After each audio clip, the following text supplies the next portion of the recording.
धीमी जंगल की आवाज, गर्मी की दोपहर, पंछियों की आवाज हल्की चल रही है। प्रकाश एक छोटा सा बच्चा था जो एक छोटे से गांव में रहता था। गांव के पास ही एक घना जंगल था और गर्मियों का मौसम आ चुका था। हर दिन दोपहर को प्रकाश अपने दोस्तों के साथ आम के पेड़ों के नीचे से गिरे हुए आम उठाकर घर लाता और मजे से खाता। लेकिन उस दिन वो अकेला था। दोपहर की तेज धूप में वो अकेला ही आम उठाने निकल गया। चलते चलते उसकी नजर एक बहुत पुराने आम के पेड़ पर पड़ी। उस पेड़ का तना इतना मोटा था कि देखकर ही लग रहा था ये पेड़ कई सालों से खड़ा है, जैसे किसी रहस्य का पहरेदार हो। उस पेड़ के नीचे बहुत ही अच्छे से पके हुए आम गिरे थे। प्रकाश दौड़कर वहां पहुंचा और झोला भरने लगा।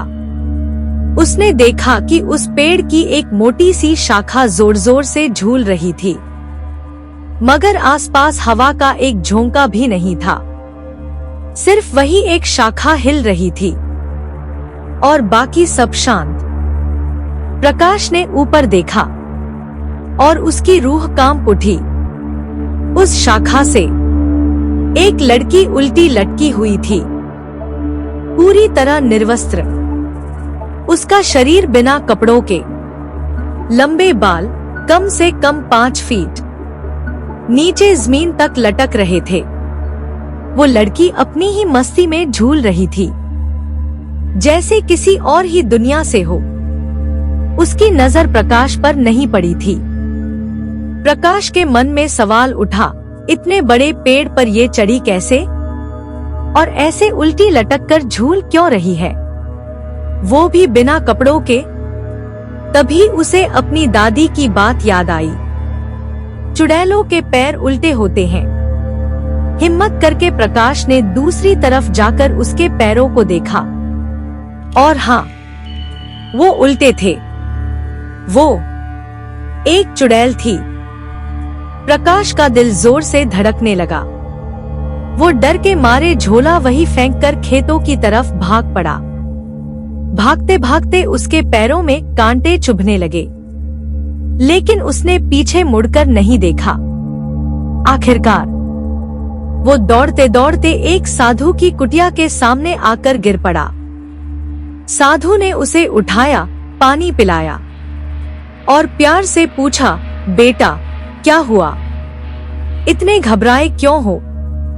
प्रकाश ने कांपती आवाज में कहा, वहां पेड़ पर एक चुड़ैल थी, मैंने देख लिया, डर कर भाग आया।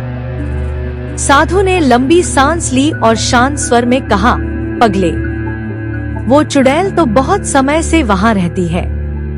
वो पेड़ उसी का घर है। तू वहां क्यों गया, वो भी दोपहर के समय? फिर साधु ने प्रकाश को उसके घर तक छोड़ा, लेकिन अगले 3 दिन तक प्रकाश को तेज बुखार रहा। कहते हैं वो पेड़ आज भी वही है और दोपहर की धूप में कभी कभी उसकी शाखा बिना हवा के झूलती है।